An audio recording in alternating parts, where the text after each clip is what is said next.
Good evening, everybody. Should I do a country accent the whole show? Go ahead, why not? Good evening, y'all. How y'all doing? Week 4 SFL Matt Wilson pregame show. Woo, let's get it on. Listen, we're doing the Fort Worth Houston game tonight. We had to get in the spirit. I got a belt buckle. We got a guy from a mariachi band ready to go. Yeah, we sure do. Listen, we're ready for a Texas showdown, but we got a whole weekend worth of games to break down for you first.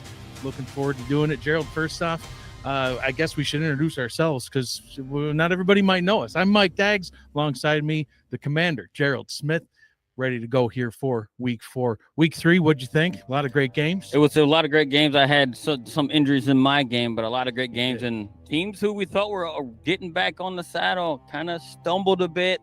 Some of them actually emerged as the favorites. Maybe we thought they were going after week 2, going into week 3 and doing what they did in week 3. So it was another great week of SFL football. Absolutely. And we got another great week coming up here in week 4, starting tonight at 8 p.m. Eastern time. Houston at Fort Worth. Myself and Gerald Smith live from Fort Worth, Texas on the call. Looking forward to getting that one going. Another battle of the South Division. Indianapolis, Queen City. Chris Curtis, Mike O'Neill in the booth. They'll be on the game opposite ours starting at 8:15 p.m. That's our Friday night breakdown. Saturday, we start off at 6:30 p.m. Eric Vincent, Anthony Ellison. They're going to be calling the Canton Vancouver game. That's one of the ones that we're going to be breaking down in just a little bit. Undefeateds in that one. Battle of a couple of undefeateds. Also in that time slot, Tulsa at Seattle. The legendary father-son duo of Colin and Rick Northrup. That'll be our 6:30. Return of the Rick Meter. Yeah, love it. Rick Meter. Rick Meter back. Yep.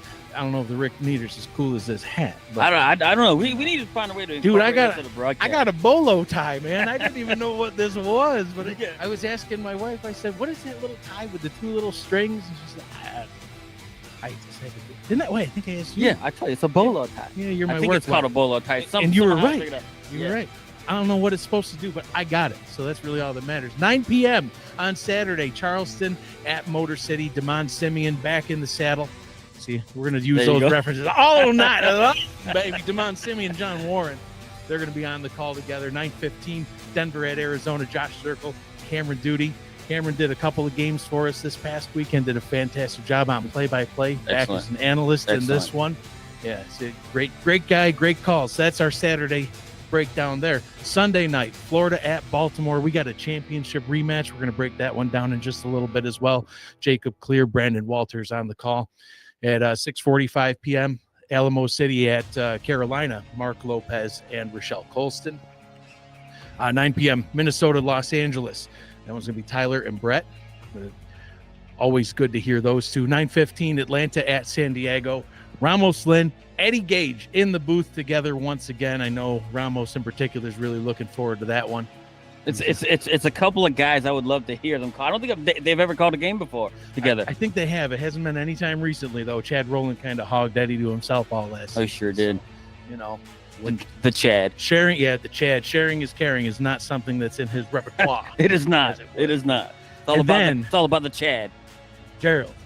The Monday night spectacular this week. Extra spectacular. Extra spectacular. It's the most spectacular Monday night game you'll ever have seen.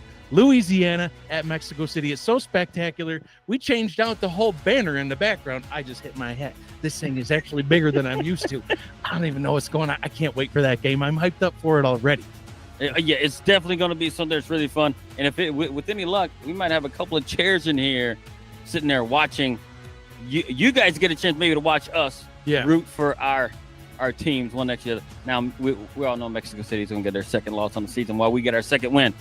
You think so? I think there's going to be a bowl of green, white, and red confetti flying all over you the whole game. But, hey, we'll see. We'll see. So let's get into the breakdown of this weekend's game. We talked about the championship rematch. That's going to be a great one. Florida at Baltimore. Florida, they got off to a 2-0 start. They started last season 7-0. Baltimore, they're at 1-2 right now. And a lot of people might be thinking, gosh, what's going on with Baltimore? But keep in mind, in season 21, they started off 0-2. And made it to the championship. So 1-2, they're still winning. You're welcome, Baltimore, because we was their first win, which propelled them to the championship game. Go ahead and break this one down for us. All right, so Florida, and it's another unique thing. I had talked about another team earlier in the season in a breakdown we had on the show. which a team that their offense kind of runs to their tight end. Well, Florida has also emerged that way as well.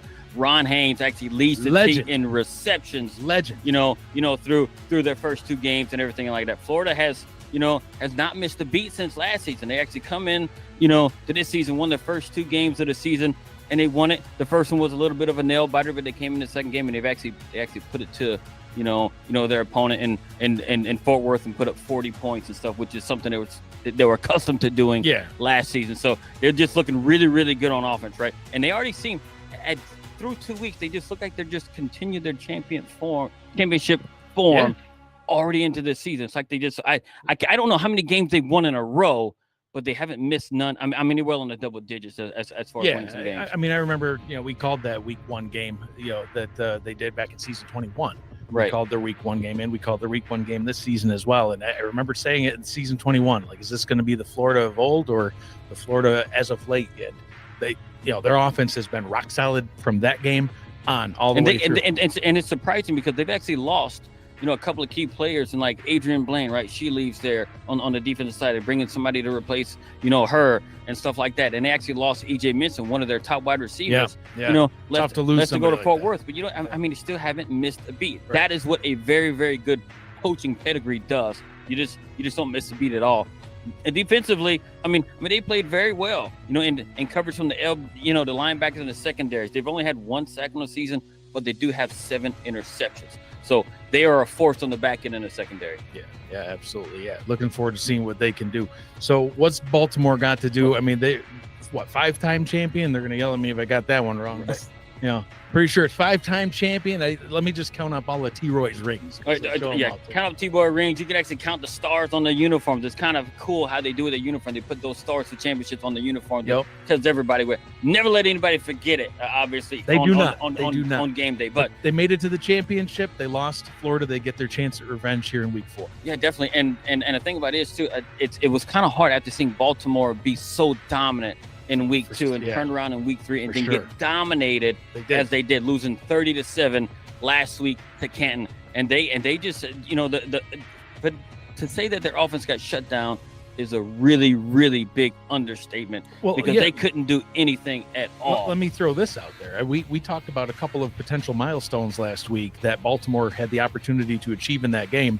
I got them on my list to talk about again this week because their offense was held so much in check. They didn't hit either one. Yeah, look, and they've struggled on third down. A lot of people don't realize they're struggling on third down. They're only 38% on third downs on offense. The way you win games and score points and put up points consistently is actually to convert those third downs into first down, right? And they've actually, they have to be successful on third down. If they can't do it, there's no way they're going to be successful. And playing a team like Florida, who has been traditionally good on defense, they're going to have to do something different on offense, get the running game going and stuff like that. But they definitely got to put to them, But their defense has performed well, right? But when their defense plays really well, they win. They have won this season, right? But when their defense hasn't, is when they're kind of struggled. So I think their team actually flows through the defense in terms of if the defense is doing well, the offense is going to perform because it's giving the offense that many more opportunities to put points on the board, getting them short fields and everything else like that. So they're going to have to perform and go back to maybe what they did in week 2 and try to get themselves in a situation to win the game and knock off Florida. There you go. Well, we do have a couple of milestones to keep an eye on in that game on Sunday. Jack Wigmore, he's almost certain to hit 30,000 yards on his career this particular week. Is he? Almost certain. I said almost certain. Almost certain. Just like it's almost certain that Louisiana is going to lose on Monday, but we'll see on Monday. So 123 yards away from hitting 30,000 on his career. Warren Murray only 29 yards away from 15,000 on his career. So that's another milestone to keep an eye on. These teams have met 9 previous times. Florida leading that series 6-3. So we'll see how that one progresses on Sunday. Getting into you mentioned Canton earlier on. Canton at Vancouver. It's a couple of great teams there. Battle of undefeateds. Canton's 3-0. Vancouver's 2-0. Both teams are coming off of this 23-point victories. So unbelievable there. Canton best in scoring defense. Vancouver right behind them at number 2. Canton is more than just great defense too. They're top in a ridiculous amount of categories overall. So break it down for us. Canton at Vancouver. What do they got to do? So Canton. Let's talk about Canton. Canton has been by far one of the best teams in the league. I mean, through these 3 weeks, right? You would think that at some point, people think, yeah, they're going to come back to earth, but they seemingly have gotten better each and every week. I know, right? So they've actually allowed somewhere between 170 total yards against their week 1 opponent. Week 2, they only allowed like 150. And then last week, it was far less than that. And then they've only allowed 1 touchdown in 3 games. And that's saying a whole bunch. That's success right there. Yeah, they're playing out of their mind. They have the best scoring defense, the best passing defense, the best total defense. And look, they have the best in everything. They do. And then to boot, guess what they have? They had, you would think that, hey, they'd be best in everything. They have the number 2 rushing defense. I would take that if I was that defense or anything, because they're completely shutting down people. And they're only allowing 141 total yards per game to their opponents. So if that's not domination early on in the season with all the points, and they haven't played any slouches either through the course of the season so far. So they play really good teams. So this is going to be one of their tougher opponents so far this season. They played Baltimore, 5-time champ. That's true. No disrespect. And they played Indianapolis, who has one of the most best passing games in recent memory in the SFL too. So they haven't, and then they shut out Arizona. They did in week 1. Yeah. So it's not terrible teams that they play. Nope. These are teams that have been in the playoffs before and have good coaching pedigree within the side. And they've also put a lot of pressure defensively on the quarterback. Right? They sit there and they run through there, and they've only allowed 3 trips by their opponents into the red zone, and only 1 has resulted in a score. That's the thing. It's one thing to keep your opponent out of the end zone. It's a whole nother when you're keeping them out of the red zone altogether. You're not even letting them get close to score. Right. It's 3 times in red zone, only allowing 1 score, and that 1 was last week for a touchdown when they gave it the first touchdown of the season. So offensively, offense relies on the run, right? If there's any weakness, it's that, right? They rely heavily on the run, right? And which is the passing game with Scar Patterson, who gets sacked 6 times and stuff like that. But if they don't have to rely on the passing game, they can run with Logan Lee and Robert Johnson going, right up the middle, right? And they have a combined over 3 games. They have over 600 yards combined between the 2 of them through 3 games. And they're averaging over 200 yards a game on the ground. Logan Lee, actually, almost like he took week 2 off and they didn't skip a beat because he didn't have too many carries again, but he still, leads the league with like 4 rushing touchdowns on the season. So if anybody's going to have a chance with them, and stuff like that, it's going to have to be, they're going to have to stop the run and force them to pass.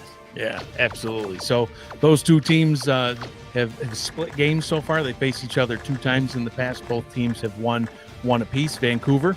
Yeah, and they got to do. Well, Vancouver is going to have to play better on defense, right? Offensively, they have the number 7 ranked total offense, right? And they're probably the most balanced. They're about 50-50 in terms of passing selection versus the run. One of the most balanced offense you're going to see, and it's actually shown, right? They're actually pretty balanced, and they're 2-0 sitting, going in there right now. So, and the run game is led by, Robert Redford and Sudo Nakai, who they brought over this season, right? And also, a lot of people don't realize that they also get their fullback involved. Not only do they two running backs have a pretty high volume of carries through the first 2 games, but their fullback is also getting some love too, and that's something that can carry them. So, and the quality of the runs that they've gotten over the last 2 games can open up their passing game. So they can open up those passing lanes and get themselves in a situation, but they're going to have to deal with that Canton defense, to overcome that and to propel them to a situation where they can put them in a position, chance to win.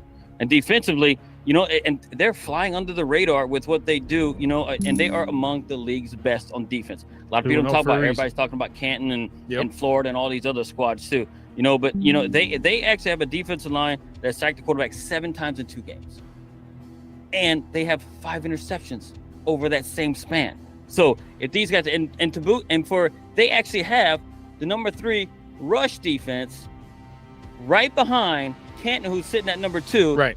That is where they can maybe turn this game around by shutting down that run game of Canton and forcing them to throw the ball. Battle of absolute titans in these 2.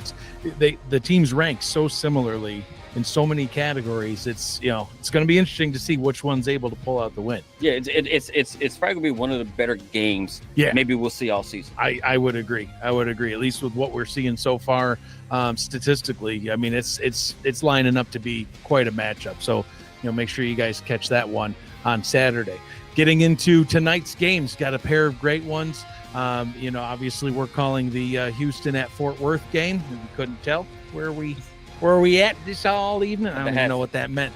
You got a longhorn steer up there, man. That's some cool stuff here. It's a big old belt bug. Anyway, I'm getting off track. Indianapolis at Queen City, 8:15 p.m. Pair of teams that both kicked the season off with a win, only to lose their second game. In Indianapolis's case, they actually lost their third game as well. One of these teams is going to rebound tonight. For Queen City, they knocked off Baltimore in week 1, and then they only lost to Houston by 1 point in week 2. Indianapolis's losses on that side, they're both by a couple of scores each. So a couple of different teams here.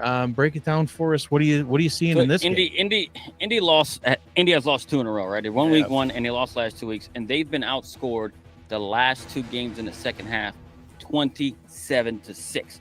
They have only scored 6 second half points in the last 2 games. So that isn't anything that is going to, be a recipe for success for them, right? For sure. But, and defensively, they're not too bad, right? They're actually, they lead the league in TFLs, right? They have 34 tackles for losses through the 3 games. Adam Wiseman is number 1 in the league with 13 tackles for losses. So that's a linebacker that's living in the backfield and stuff like that. He's a guy that can single-handedly shut down a run game, get some sacks, and all this other stuff, right? But they're actually, and even with all the TFLs, they're having trouble getting off the field on third down. They're giving up 66% conversion rate to their opponents on third down. It's brutal. Your defense is just going to get completely gassed, right? And demoralized, right? And all that, and they can't be in a situation here, especially switching over to the offense where, everybody knows they love the pass. It's Ryan Roosevelt, it's Jeff Banfield, right? Getting all the yards that they do and everything else. But they've been able to get off to a good start, but the offense has never been able to finish the games in the second half. You got to be able to produce some points in the second half and actually still continue. If you play a good first half, I think if they can play a complete game of football, I think we could be looking at a different type of record for Indy. The last 2 games since they hasn't been able to finish like they wanted to, and this is where they're actually starting to struggle. Well, we'll see what they're able to do here in this one. Queen City, they're at home in Buffalo, so hometown crowd. Obviously, that'll come into play as well. Won their first game against Baltimore, the 5-time champion Baltimore Vultures, and then only losing by a point to Houston. They could that close be 2-0 right now. What do they got to do? And at one time, you may remember, a lot of people used to call Queen City Ring City at one time because they were pretty dominant with everything that they won historically. And it seemed like the ownership brought in the right people over the course of the last few seasons. They have a down season. They started out the season good, beating the 5-time champion in Baltimore, and then playing Houston, who is currently 3-0 and only losing by 1 point. Yeah. Right. But the thing about this, they played so well, but they blew an 11-point fourth quarter lead against Houston. Right. So speaking of demoralizing, right. So I mean, and them too, right? They got to be able to finish, games on defense. They cannot allow them. Look, and to their credit, they didn't allow any touchdowns that late. But what they did, they allowed 4 field goals to be made. Death by 1,000 paper cuts. Right. So and look, and you got to be able to hold it down, right? So and the defense is doing pretty well too. I mean, they're only allowing 35% conversions on third down to their opponents. So and they have a very good defensive scheme. I think we're only seeing, I guess, a tip of the iceberg for these guys here in Queen City, at least from a defensive perspective, in terms of what they're able to do. And offense, I mean, they have shown some explosiveness. I mean, they have the number 3 total offense and the number 2 passing offense in the league. So these guys are not any slouches, right? So whatever the leadership, they're right up there, right? So what the leadership did in Queen City and the changes that they've made over the last couple of seasons, coming into the season, get themselves a fresh start and starting out really strong, beating the 5-time champion in Baltimore Vultures, and then playing as tough as they are with a really, really good Houston team, right, which we're going to talk about here just next, here in just a little bit. It proves to me that they have what they need to get a winning formula. Yeah, absolutely. So another exciting one. I mean, this weekend's packed full of great games. Can't wait to see that one get going as well. But first, the game that's going to start week 4 off for us, Houston at Fort Worth.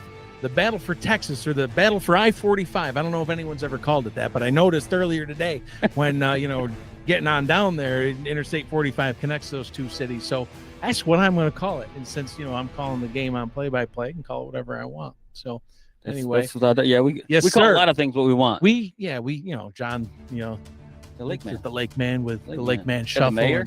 Yeah, we get The Moose. It's all kind of just assign random nicknames at will. Anyway, time's ticking, and you don't want me to rush you. So Houston undefeated 3-0. Fort Worth, they're 1-2. Houston, they started off 2-0 last season. Now they're off to a 3-0 start.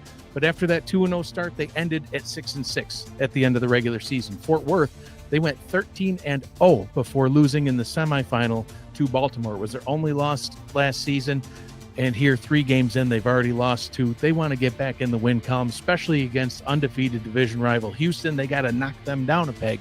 What's it going to take for these 2 teams to get it done? Yeah, well, Houston, and everybody knows that at 3-0, right? We talked about it a couple times tonight, and they actually had the number 2 total defense in the league, right? Another underrated stuff. Everybody just eyeing up Canton, right? Just like Vancouver's underrated, and same thing here. Number 2 total defense. They're also number 2 in takeaways from their opponents.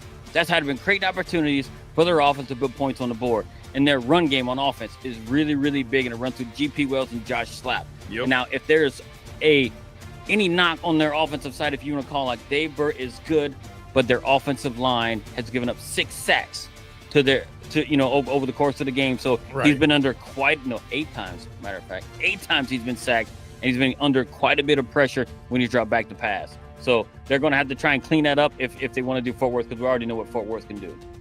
Absolutely. And for Fort Worth actually has a number 1 passing attack. And it's kind of crazy. Marcus Dunhill, he's been slinging that rock. He's been slinging it around, but I don't know if it's meant to be this way or it's just gunslinging it, right? Because you're in Texas, pew, pew, pew, right? That's what it's going to call, right? Yeah, we got sound effects on the show now, baby. Look, he's turned a gunslinger mentality. Look, he's the number 1 passer in the league. He's got over 1,000 yards already on the season, and he has 6 touchdowns.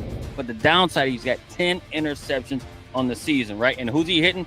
E.J. Minson, who's a new addition to the team via Florida. And you got Stephen Hacker, who actually have over 20 receptions each already in the season so far. So look, and their defense, hasn't been too bad, but they've actually only gotten 2 takeaways on the season.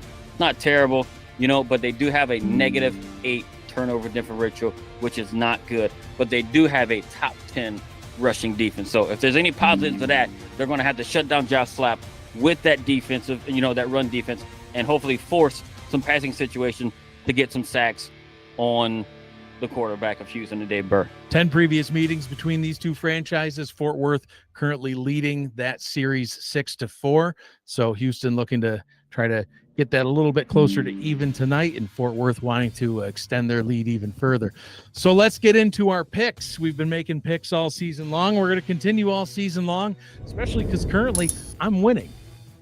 Got to win. He's got to win the picks because you think that's all I'm going to win? Yeah, that's all you're going to win. I'm just going to fiddle with my bolo tie as I just relish in the victory. 6-2 currently for the picks for me. Gerald currently at 4-4.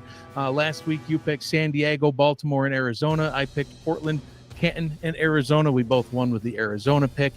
You won with San Diego. I won with Canton. So let's break down our picks this week. We talked about the 3 other games other than the one we're calling. We'll get into those picks. Florida at Baltimore. Who are you going with? I think we're on with Baltimore because I think Baltimore rights the ship, and they are playing at home, right? They've been really, really good at home. They're really dominant at home whenever they played in week 2. So I think Florida, not that anything to take away from Florida, I think Baltimore plays with an edge, and they want revenge because they kind of got handled in a championship game last season. They're looking for revenge, and what better time to do it at home and what we're in for tonight. Yeah, and I have a hard time disagreeing with it because Baltimore, if you look at their home winning record, it's best amongst franchises all time against anybody else. They win more games at home than anybody. I don't think they do it this week in week 4. Something just seems off. I'm not sure what it is, but last week just has me wondering, and Florida is just firing on all cylinders. I think Florida gets the win this week against Baltimore. Canton at Vancouver. Who's your pick? Canton, and I think the previous 3 weeks' performance, because they have gotten progressively better each week, I think Canton wins it, and I won't say it's not even close, but I just think they do it handily. All right, well, once again, we disagree. So I picked Canton, I think, the last 2 weeks. You sure did. And they helped me get to this 6-2. This week, I'm going against them. I hope it doesn't burn me. But Vancouver, Vancouver's one of those teams where I think, kind of like when I picked Arizona to win against Los Angeles in week 2, I think that Vancouver is one of those teams that can look at an opponent and say, I know what you're good at and I know how to stop it. So I think Vancouver gets the win at home over Canton. We'll see how that one plays out. One last pick, Indianapolis at Queen City. Who do you got? I'm taking Indy. I picked Indy earlier in the season, and they've actually got me a win. So I'm taking Indy again this week. Why? Because I think their passing attack is going to be too much for Queen City. Not that it brings Queen City back to earth here, because I still think Queen City is a good team. I just think Indianapolis just has the firepower to best them. All right. Well, this is the first week of the season that we're going to disagree on all 3 games. So one of us that's because I'm right. Wow, we'll see. Yeah, okay, 4-4. You know, go sing in your mariachi band. The heck. Anyway, Queen City. Let's go Buffalo. Anyway, they beat Baltimore. They only lost by a point to undefeated Houston. Indy, I'm just not sure that they have the firepower to go into Buffalo and get that win. Not to mention my player's first season was in Queen City, so I was hold them a little bit near and dear to my heart. My bolo tie sounds like cat bells. As I walk around, I jingle. I'll have to ask Hacker, is this like a normal thing to sound like a cat? I'm not really sure what's going on. Anyway, we are 2 minutes from kickoff. We got to get up into the booth. We got a great game for you. Houston at Fort Worth. It's coming up next. Who's going to win that one? As Matt Wilson would say, there's only one way to find out, and that's on the field. We'll be with you in just a couple minutes. Don't go anywhere.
Good evening, everybody. Week 4 SFL action gets started this evening from the Stockyards here in Fort Worth, Texas, as the Fort Worth Toros play host to the Houston Headhunters. Good evening, everybody. I am Mike Daggs, and alongside me in the booth is Commander Gerald Smith.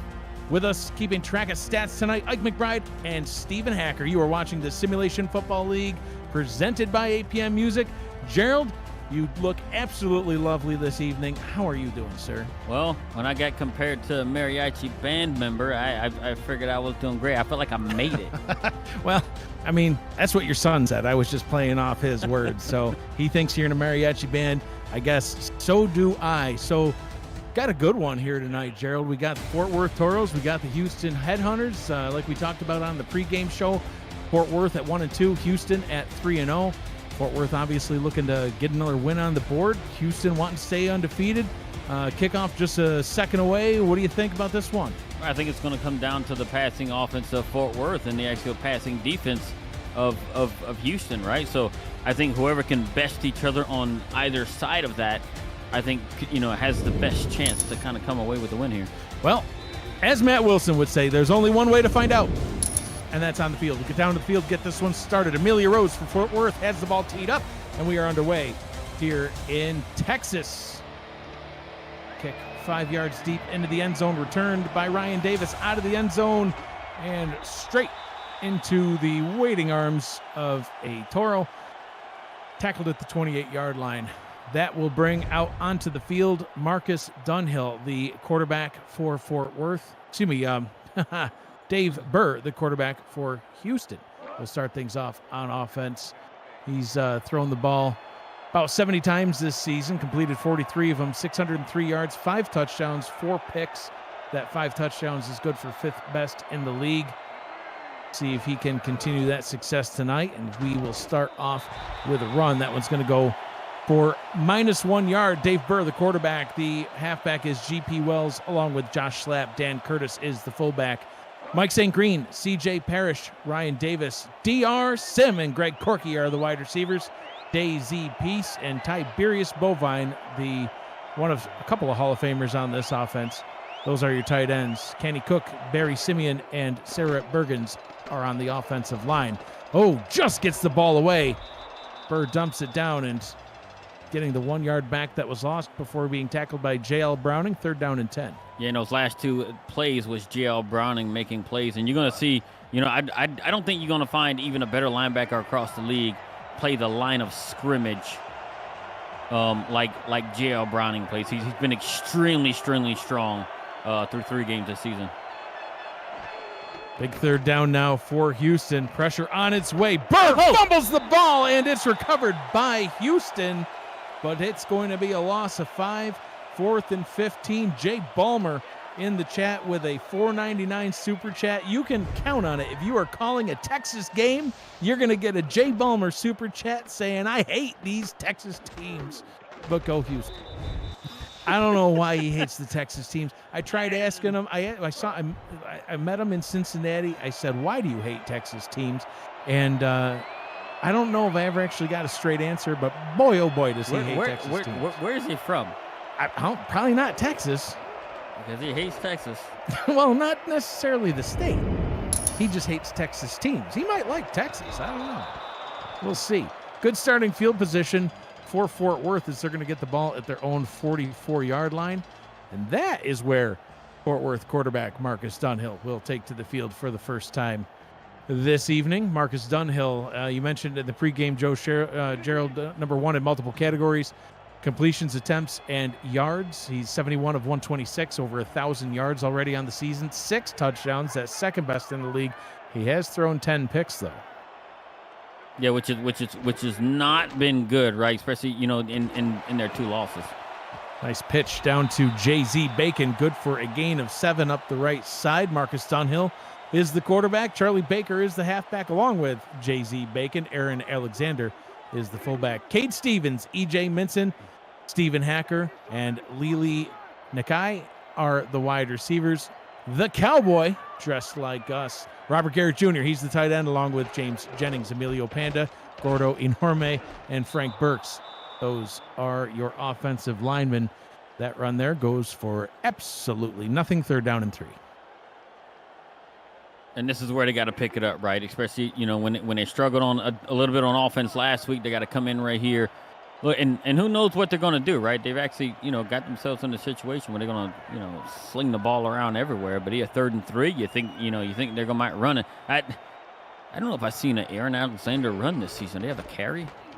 And it goes to Jay-Z Bacon. Nice. He'll get just enough for the 1st down. Both teams were at risk there of going 3 and out on their opening possessions, but Fort Worth able to move the chains, keep this drive alive, and we'll take a quick look at the Houston defense. Alex Perez, Denzel Maverick, Anthony Stover, and KT Slayer are on the defensive line. Jason Peace, Garrett Evans, and Chris Britton III are your linebackers. We'll look at the secondary after this play. Dunhill takes his time, hands this one off. That one goes to Charlie Baker. He'll gain 5. The secondary, Mike Bird, John Barnhart, Kai Cash, Guy Incognito, Brady Clark, Al Ingram III, and Blake Prine. I wonder how much, because Fort Worth has not thrown a pass yet. I wonder how much was that trigger finger itching. Oh, he's ready. He's ready to Dunhill right now. How'd you describe it in the pregame show? Pew, pew, pew, down here in Texas. There he goes. Pew, pew, over the middle.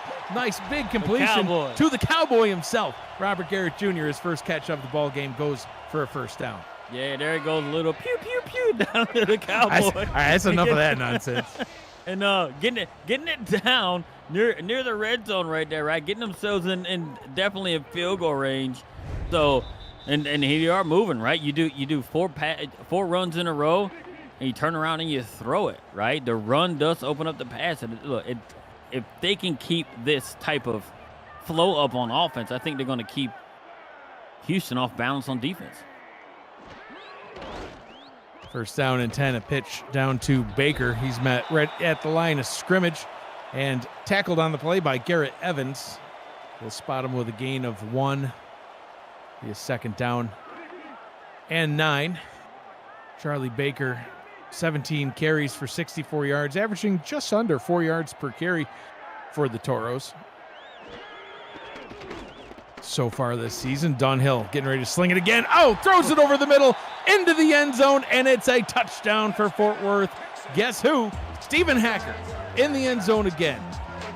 Stephen Hacker with his 5th touchdown catch on the season. And like I said in previous stuff, the way the guy breaks tackles after the catch is amazing, right? He takes a hit from the safety and is able to overpower him at the 4-yard line and just get right in the end zone. What a way to start for Fort Worth at home. Quick 6 points on their opening possession. Amelia Rose on for the extra point. Kick is up. Kick is good. The Toros out in front. 7-0 after a 7-play, 56-yard drive to get the game started. If you are new to the Simulation Football League, welcome. The SFL is football for everyone. Get off the sideline and start your player today by joining our Discord server at simulationfl.net. Click the Join the Community button and begin your career, or just to meet the stars of the SFL both on and off the field. It's never too late to get involved. Dan Curtis in the chat enjoys the pew pew pew. It's pretty cool. Well, look. The pew pew went from that, but Fort Worth went down and actually gave Houston a shotgun blast with the way they went down there and scored that touchdown. Sure did. Well, now it's time for Hugh. As Houston's back out on the field. Yeah, you see what I did there? Dave Burr back under center. Let's never mention that again. Oh, it's picked off and going the other way. Ben Stone getting the pick, and Fort Worth will start their second drive inside the Houston red zone. And if it's anybody who knows offense, is the former minor league quarterback and Ben Stone turned safety, and here he is, knowing he's with his soft hands as well, covering right there on the slot and be able to get right in front of it and know what's coming and put his team back in the red zone. Ben Stone with his first interception on the season, 31st of his career. And just like that, they are right here in the red zone, ready to get some more points on the board. Starting at the Houston 16. Marcus Dunhill didn't even have a chance to drink his refreshing beverage on the sideline. Bacon runs for a gain of 3, 2nd and 7. Yeah, and they're starting out real good. I like how they're starting it out, right? They're actually starting their drives here with a couple of runs is what they did last time. They ran the ball 4 straight times before they threw their first pass. And they're starting out this drive right here, right? They don't have to sling it down the field, like they have in games past, but what a way to start right now. Already halfway through quarter number 1. E.J. Minson in motion down to the bottom. Short drop by Dunhill. Has time. Pocket kind of collapsing on him. Throws into coverage, and that one is incomplete. 3rd down and 7. Jason Peace in on the coverage. I don't think I've ever seen a quarterback be as calm, like in the pocket. He's just sitting there, just patting he's the like, ball, it's fine.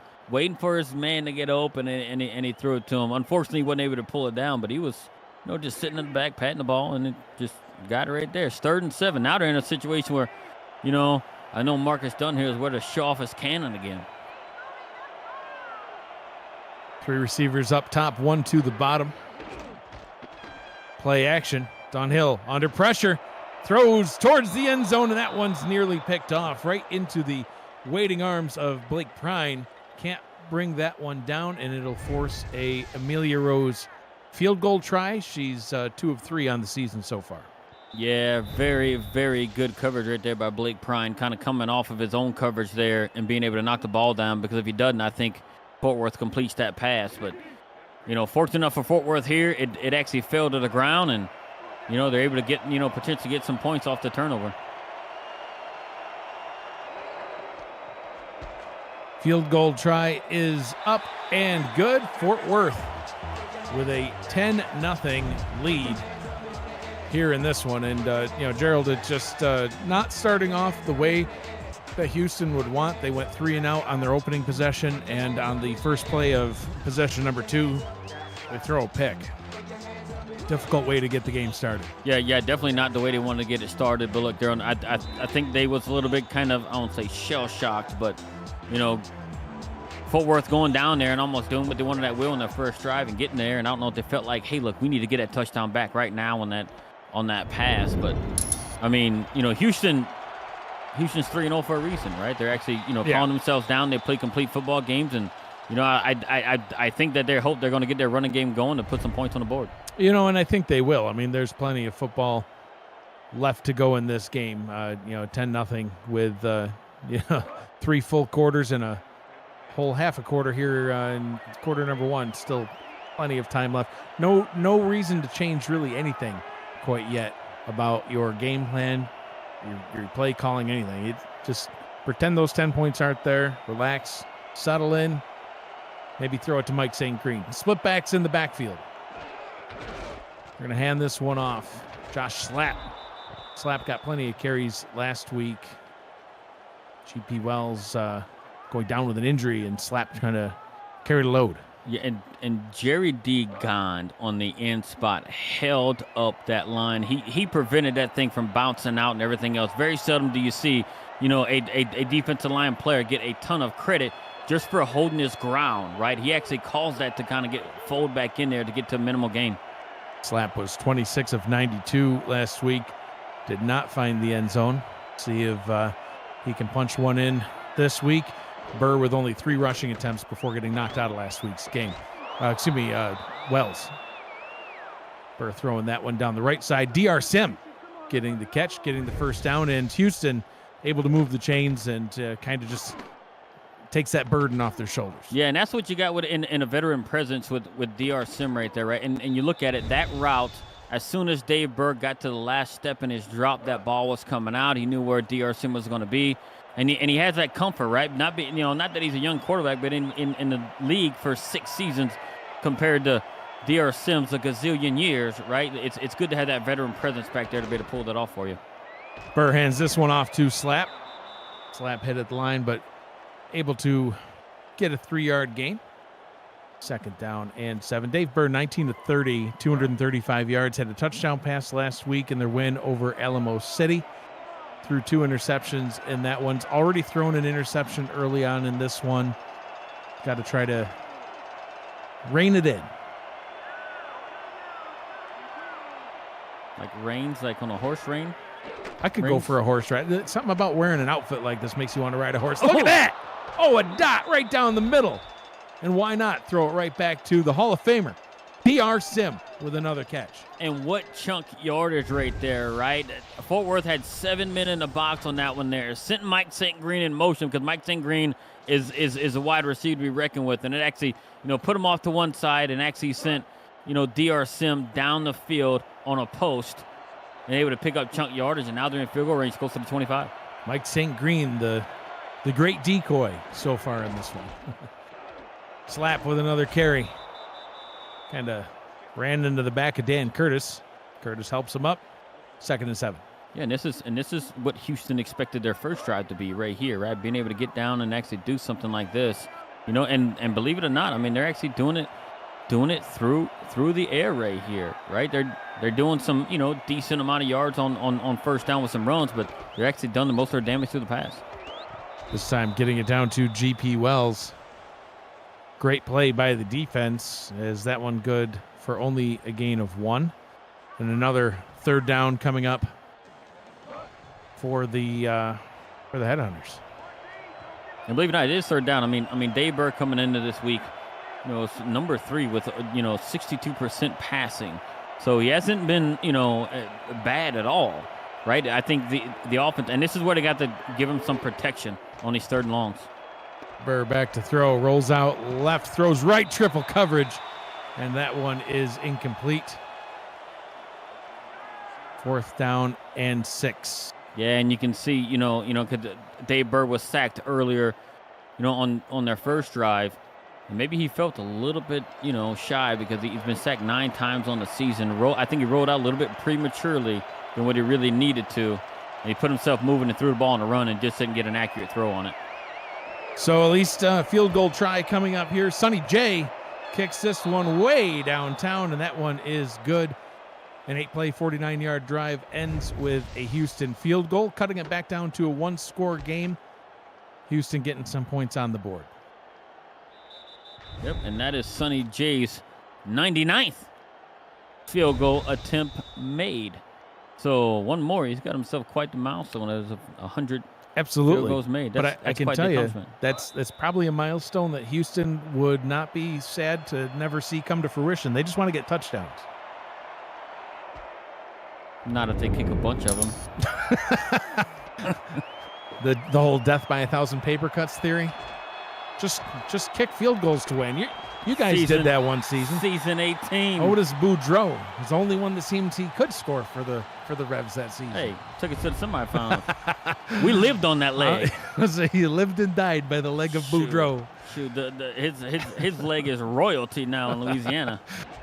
It's like just a bronze statue of his leg outside your stadium, not the rest of him, just the leg. Exactly. It's like that Christmas story, you know, like so it's like, oh, it's a major award. His leg is shrinalized. If that's a word. I don't think so. I'm pretty sure you just made that up. 1st down and 10 for Fort Worth. They'll get the ball at their own 45-yard line. Marcus Dunhill back on the field. 2 of 4 so far in this one. He's going to hand that one off. J.Z. Bacon gets his 4th rushing attempt of the ball game. That one good for a gain of 4. Yeah, and surprisingly, as a core, right, like their ball carriers in the backfield, Fort Worth coming in the game was only averaging under 3 yards a carry, 2.8 yards a carry on the ground. Yeah. So they've been living. I mean, through the first 3 games, living and dying by the arm of Marcus Dunhill. That ball got handed off to Charlie Baker, and it looks like he is down for the count. Charlie Baker injured on the play. Medical staff will check on him. And, Gerald, we've seen a lot of running backs so far this season getting injured. Yeah, mine, in Louisiana last week, and Dwayne Sammons was, hurt early on in the game. And, I know we have very, very good trainers, right? I know Fort Worth, probably feed them a lot of steak. You think so? Yeah. A lot of steaks. I think of Texas, and I just think of like one of them tomahawk ribeyes. Yes, I just like a 4-foot bone hanging off. It's like, where'd that even come from? A cow don't have a bone that big. Right, I need that, and I'm like, man, let's go visit Fort Worth. Have Stephen Hacker take us out to dinner. Dunhill just absolutely cozy in that pocket. Tried to get that one deep down the middle to E.J. Minson. Falls incomplete. It'll bring this drive to a close. We'll have to keep an eye out for Charlie Baker, see if he's able to come back into the game later. You know, Houston hurt Jay Mart and Ace Fennick last week, as you'll recall. Jay Mart going down, I want to say, shortly after the half, if I remember correctly. It changed the game. Changed the whole dynamic of that defense, you know. And Ace Fennick, he did go down, but no quarterback for Alamo City would return to the field, as Houston was actually able to run a very methodical, like, I want to say it was 8 or 9 rushing plays in a row to end that game, burning all kinds of time off the clock, kept Alamo City from ever even putting the offense back out there. Yeah, I think that was like a 6-minute drive. It was, yeah. And they look, and are the headhunters living up to their nickname here? The Houston Headhunters just carrying body bags with them wherever they go. I guess, yeah. They could just use a bucket if they're only hunting heads. Anyway, ran that one up the middle for a gain of 3. Josh Schlapp getting another carry. He's carried the bulk of them so far. His 5th on the ball game. It's kind of crazy how you said keep heads in a bucket. I'm like, I don't know how big are these heads. I don't know how big are these heads, but I think you can fit one head in one bucket. You can fit 2 heads in a Home Depot bucket or a Lowe's bucket. I'm impartial. Why do I know that? Never mind. There's a flag on the play. So let's focus on that. Looks like a little defensive pass interference on that one, Gerald.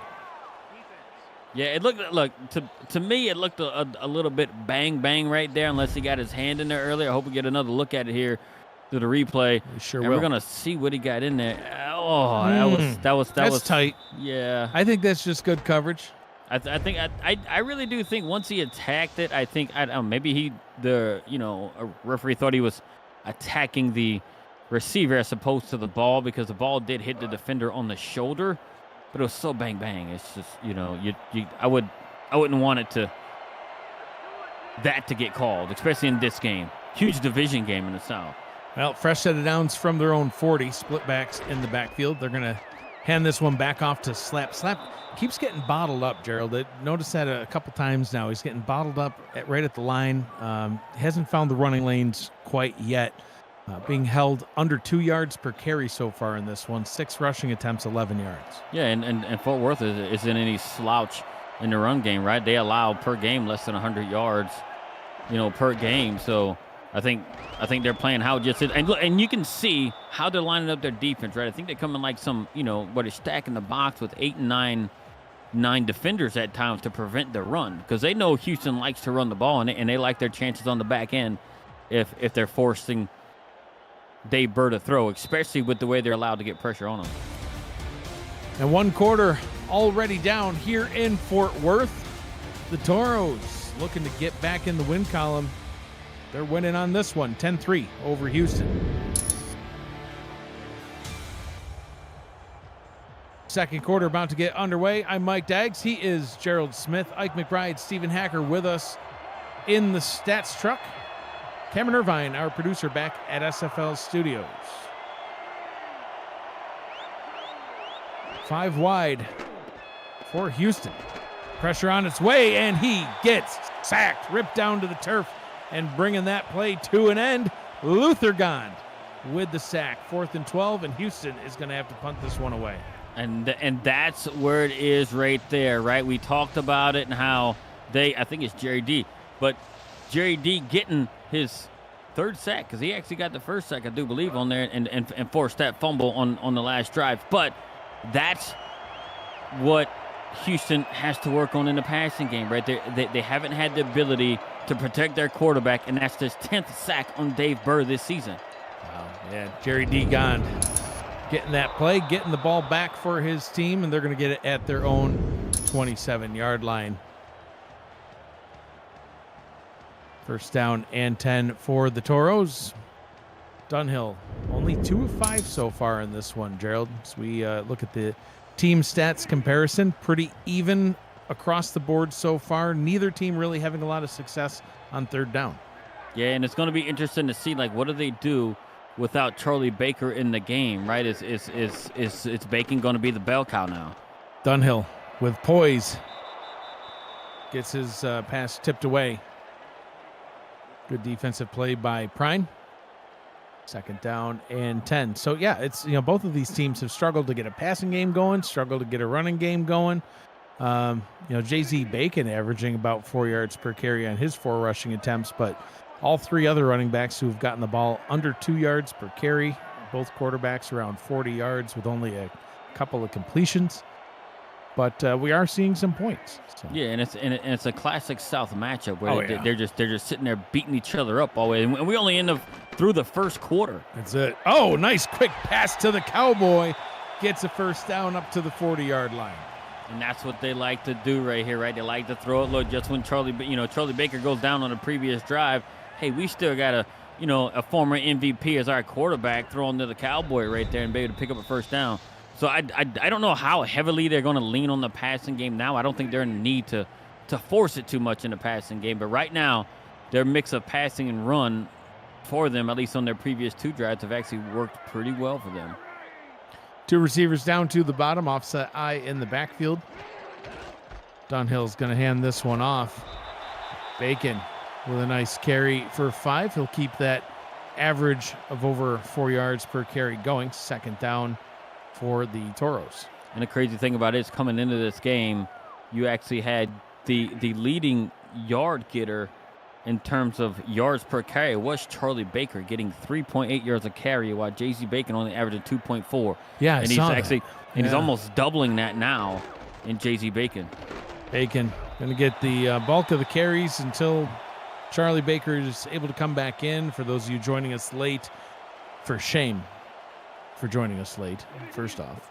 Second, Charlie Baker went down with an injury earlier on. We'll have to see if he's able to return. First, a big 3rd and inches. Oh, and Dunhill's just going to take it himself, but did he get there?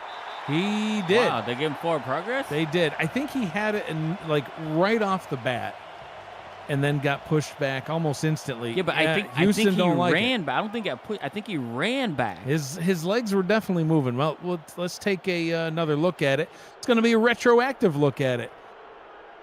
Retroactive look at the play presented by Retroid. Get your SFL console at goretroid.com. I think you might be right, but we're going to see head coach Damon Simeon throwing the flag. Can't really tell from that angle. And see, that angle's replay started too late. Yeah, but he ran backwards. I think they're going to say he ran backwards. I think it's a good challenge. And the call on the field is overturned. Houston will not be charged a timeout. They've won the challenge. And I presume it'll be a 4th down and inches coming up. 4th and 1. Yard. Yeah, full. Yeah, oh yeah. Well, yeah, where they have the ball spotted, that's a full yard shy. Now it's on an area, right? They played such good defense. I would have thought that Fort Worth may have given some thought to actually going for it there. Maybe they'll fake this punt. I never understood fake punts on short yard. Fake anything on short yard. Yeah, just go for it. Just go for it. Fair catch called for back at their own 15-yard line. Houston will take over after their defense gets a nice stop. Are you liking the game so far? Smash that like button and subscribe to the channel if you haven't already. The SFL produces over 400 events a year. There is no one else that gives you more football. Don't miss a minute of SFL or SFLM action, and help the channel grow through your support. First down for the Headhunters. Sending big Dan Curtis into motion into the tight end spot. Burr, quick pass, and that one's picked off. Delaney Nash jumps in front of it, gets the pick. The 8-season vet, 2-time All-Star, season 21 MVP. He gets himself another interception.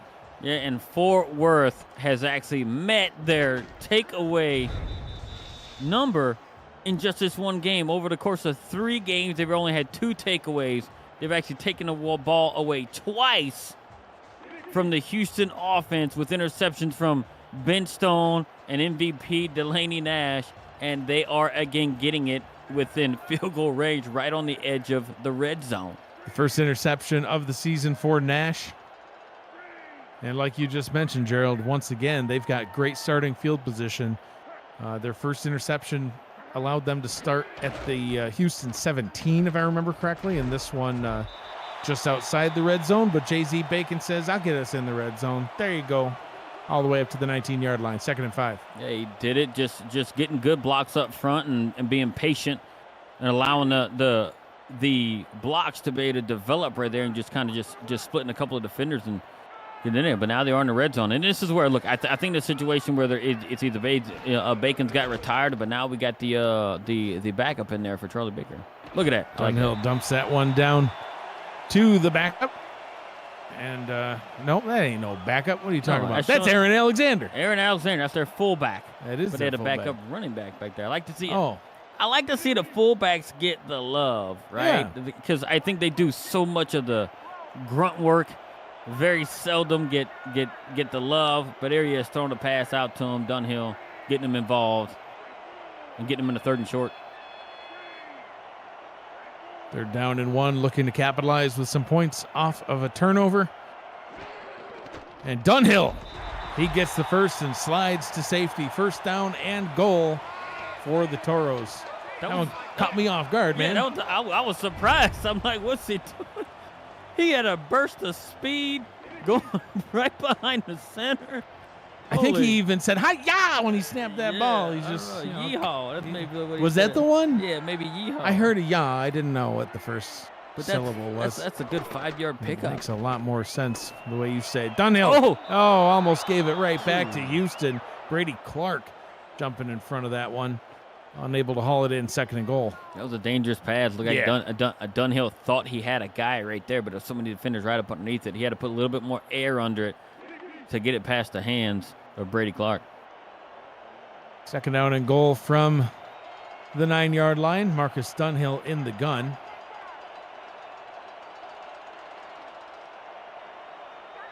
Second and goal from the 9. You're in a shotgun. With 5 wide. Quick pass.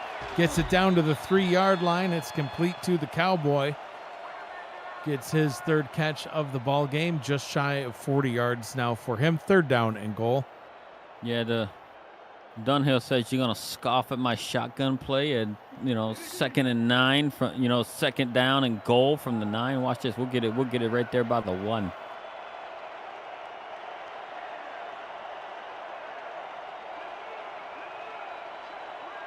Third down and goal.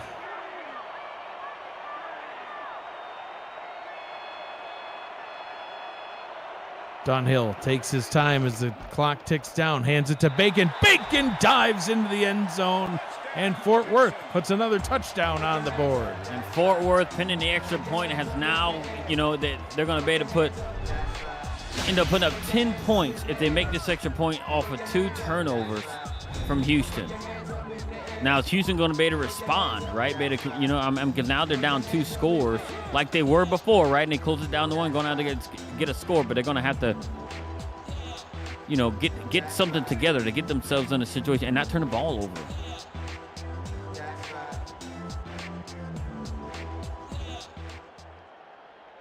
Extra point try by Amelia Rose is up. It's good. And Fort Worth out in front by 2 touchdowns now. 6-play, 24-yard drive. Always able to help you get to victory when you're able to score points off turnovers, especially when it's touchdowns. Yeah, and if my math is correct, they've actually gotten 10 points by only going 27 yards on their last 2 drives.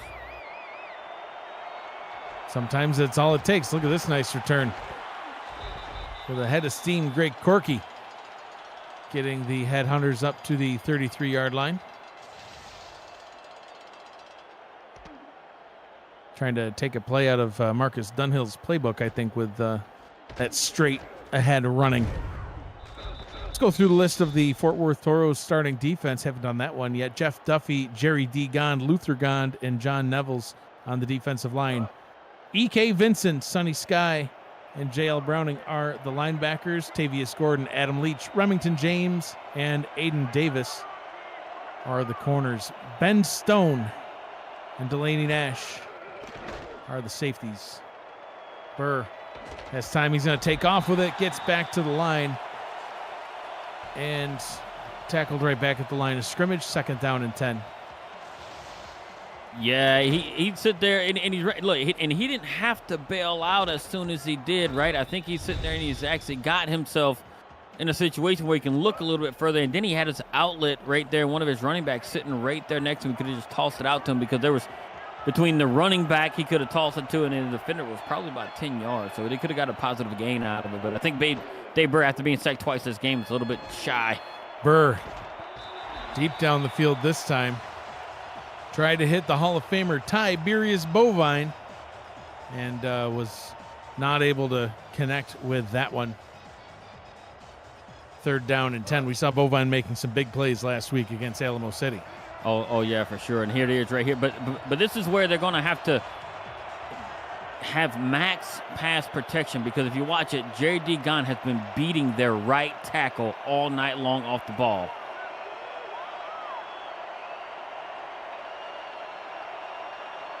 Three down to the bottom, 1 to the top. Burr, tried to hit DR Sim for 1st down yardage, but Remington James getting in front of it brings that drive to a close, and it's 4th down. And Fort Worth is showing that they are can actually be the team that they were last season, with a really, really dominant defense and being able to put points on and being opportunistic, right? Whenever they're getting those turnovers and turning them into points. I think the Toros maybe seeking a little retaliation against Houston for hurting Charlie Baker earlier on. Did you see DR Sim get leveled after that tip pass? I did. No pass interference now. That ball's tapped. Boom! Laid him out. Knocking people over like a bull. 3rd down efficiency, not really great for either team. Houston so far 0 of 5 for Fort Worth. At least they're 3 of 6, hitting on 50%. So I can't really say that that's not great. Hitting on half of them is pretty good. Not to mention they got 17 points. But Houston got to get going on 3rd downs. Quick short pass to Robert Garrett Jr. Tight end gets another one. Marcus Dunhill's last 10 pass attempts. You can see Gerald, those first 5, most of them were incomplete. Since then, he's only missed on 1. He's found this form, right? And the good thing about in those incomplete passes, he's not throwing any picks, right? He's leading the league in interceptions with 10 right now, and he's just, got to be smart with the ball. And it seemed like they're actually, try to address it in terms of, hey, let's get the running game going and let's set up the pass, because everybody's going to be keen on the pass. Hey, it's opportunity for us to kind of get the run game going and get the ball moving, and then, get the defense sitting on their heels. 1st down and 10 now for the Toros. And ball is going to go into the hands of the proverbial backup. Ray Jackson gets the ball. Good for a gain of 5. As long as they keep moving, right? Keep staying ahead of the change right here. 2nd and 5, you're still way ahead of the change right here. And they keep moving, and it seems like Houston just doesn't really have much of an idea as to what Fort Worth is going to do from one play to the next. Look at our Bacon running room. Yeah, finally getting some running lanes going. You mentioned earlier on the season having a little bit of difficulty in the yards per carry game. Not in this one. He's been over 4 yards per carry the whole game, and it continues to climb. Yeah, and he's doing really good, and he's their best back on there, right? And it was surprising to see actually Charlie Baker have a lot better, yards per carry than J.Z. Bacon. 2nd down and 7. Jackson getting a gain of 3. 3 minutes to go until the half. And they're actually driving down. I mean, they're not doing anything too bad. They're going down there methodically, and Houston just doesn't have an answer for it right now on defense. Bacon back in the ball game, almost getting 1st down yardage. 3rd and inches. And Fort Worth looking to extend their lead. I already have a 2-score lead in this one. but they're actually getting the ball back to start the second half. And, if they're able to put some points on now, we're getting close to the half. They could potentially really pile on here. Yeah, and they're actually look, and believe it or not, Fort Worth is actually dominating the. What was that? Did you see that? Yeah, not to cut you off, but did you see that spot? Jackson got that first down. Yeah, okay. What? That was a first down all day, every day, and twice on Friday. His whole body was beyond it. Mike McBride and the stats truck says that was about a 3-yard gain, and they gave him nothing. They gave him nothing on that one. Let's take another look at it. A retroactive look presented by Retroid. Get your SFL console at goretroid.com. And, there's the ball. The first down marker is a yard behind him. This one should be easy. He had a middle schooler's length on him. And the ball the ruling on the field is overturned, well, Gerald. I would be upset if I'm Fort Worth that I had to waste a challenge on that because that was so blatantly obvious that it was beyond it. I was trying to look and see if they saw somebody else fall, but I don't see any Fort Worth player falling and mistaking them for sure. And that's the thing. For the ball carrier. I give credit to the refs sometimes because it is difficult to call things on the fly and see things live. Some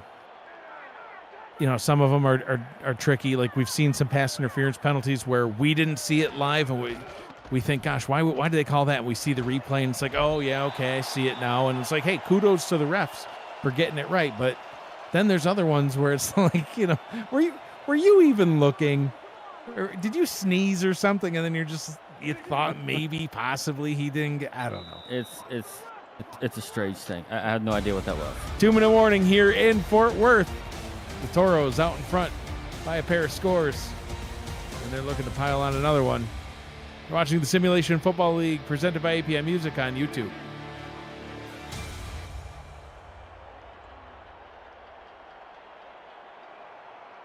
Dunhill under center on second down. Second down and 6 for the Toros.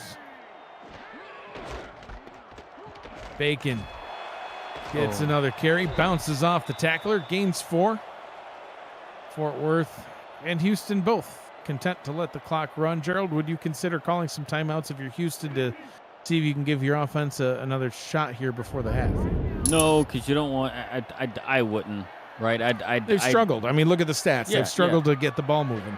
It's almost one of these things where you just take it to half and just see what else you go. Oh, go Dunhill. Look at Marcus run. Oh, he tried to slide, but and there's another guy hurt. Marcus hurt a defender? No, I don't think anyone's hurt. Everybody's up on their feet. Somebody was just laid over on his side. He was fell, tired. Didn't move. Watch, he just stayed there like, just laid over. Well, he just ran into a wild Dunhill and figured he needed a little breather after that. He looked like he wasn't moving to me. He's taking a nap. He's fine. He's back on the field right now. He's standing back there at the 15-yard line. Gave him some smelling salts. That's it. Okay, he just made the tackle, too. First timeout will be called.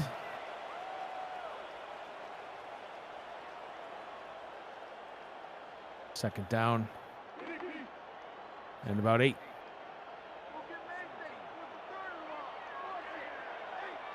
Three receivers, tight end, and a running back on the field. Tight end will go in motion down to the bottom.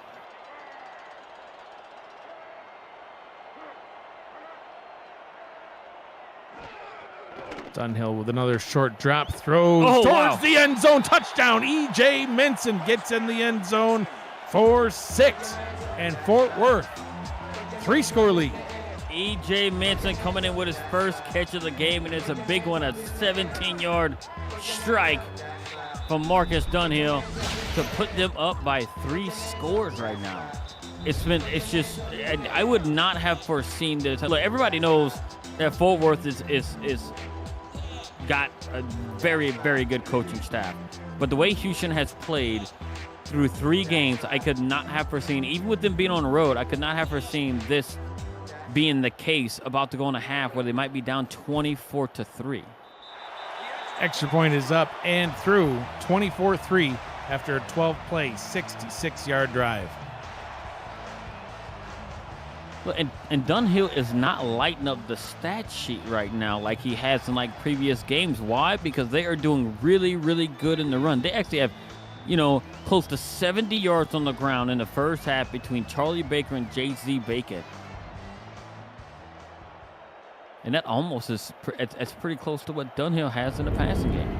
Kick taken back at the 1 yard line. Oh, it's a face mask. Returned up to about the 28, and yeah, that's one of those ones where throw the flag on that. That one's an obvious face mask. We'll see which type they call it. Yeah, that one's a straight up personal foul. Yeah, without a doubt. When his feet go further than his head, I think you got to call that. Fort Worth getting plenty of action going on the ground in that last drive. 10 rushing plays for the Toros.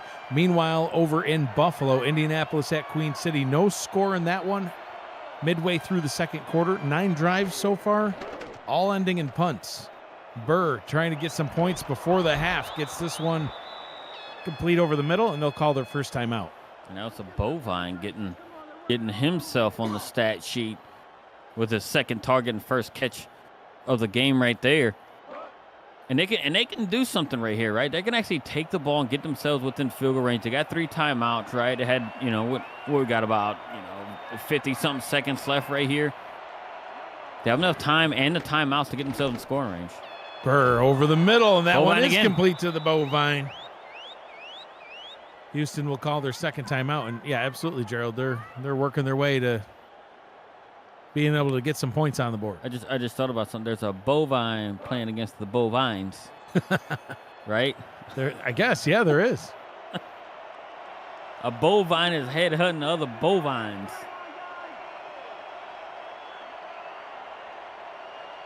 Profound analysis. Very. Hey, it's the cow versus the cows. Who's going to win? Probably a cow. DR Sim getting the catch.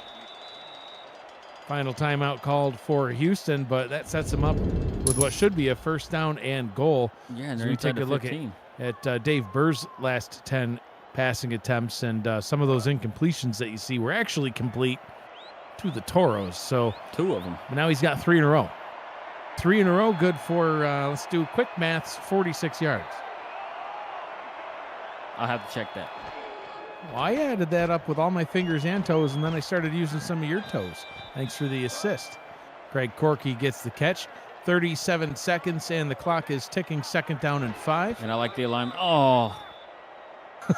Explain your frustration, because I know where you were going with that. I like the personnel setup they had. I like the alignment they had on offense versus defense. And when you do that, it doesn't give the defense a chance to sub. So when you have that and you had a good alignment, you can call multiple different plays there. But when you spike it, not only do you waste a down with very little time left, because I don't think they can get a first down without scoring here, even though it says 3rd and 5. There's just a very sliver hope of getting it. Pass up top, and just like you said, Gerald, they didn't get the first down. Burr gets it complete to Sim, and they're going to mark that just shy, 4th down and inches. And I'd go for it. But I know they want the points. Yeah, I mean they need the points, but I felt like it was a wasted down on 2nd down to spike it because you didn't. I mean, knowing you didn't have any timeouts.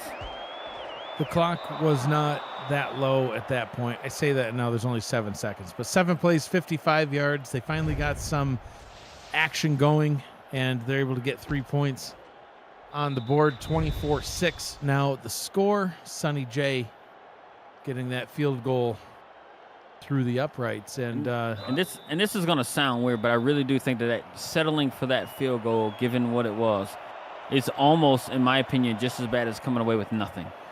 Because that was your best drive that you had, and then you didn't set yourself up by spiking the ball on 2nd down with no timeouts, and then it wasn't.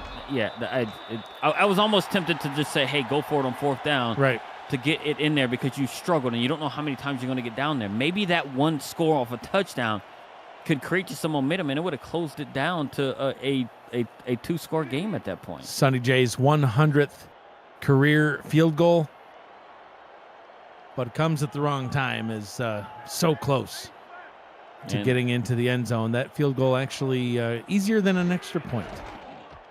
Bacon will take one final handoff to bring us to the half.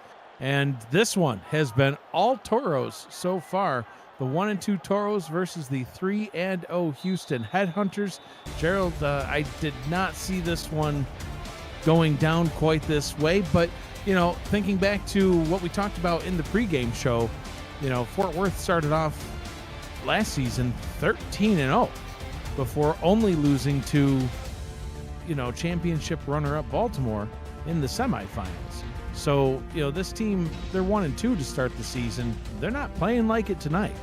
No, not even. And like I said, I think a lot of teams, through the course of the season are just not, their record doesn't really indicate who they are and how good they are. And Fort Worth was one of those teams, and they're coming out here in a division matchup and showing that, hey, this is still our division. And they're beating the division leader right now, pretty handily by 18 points. So, and they're putting it up. And the Fort Worth defense is actually showing up because the Houston offense per game was averaging 148 yards on the ground a game. They have only allowed 13 yards for probably a yard and a half a carry. Yeah. So it's them being pretty dominant. Not to mention they sacked Dave Burr 2 times and picked them off 2 times. Charlie Breaker with a sprained wrist. Will he return? Probably. We'll find out. Probably. You might say, no, I'll only come in if you need me. Listen, hear me out. It looks like my yards per carry is not needed because Bacon's doing very well on his own. So listen, I started dabbling at offensive coordinator. Ray Bentley gets himself a sprained wrist. You know what I'm going to say? Carry it in the other hand. You got 2. Get back out there. And Louisiana wants that. I'm Mike Daggs. He's Gerald Smith, Ike McBride, Stephen Hacker with us on Stats. Cameron Irvine, our producer, back at SFL Studios. Let's get the second half started. Fort Worth 24-6 in the first half. We're back out on the field to get things started here in the second half. Lili Nakai, 61 return yards so far. What if your running back has a fractured arm? Dwayne Simmons fractured his arm. I didn't care which one. I said, we can tape it up. You can carry it in the other one. That dude literally said, nah, bro.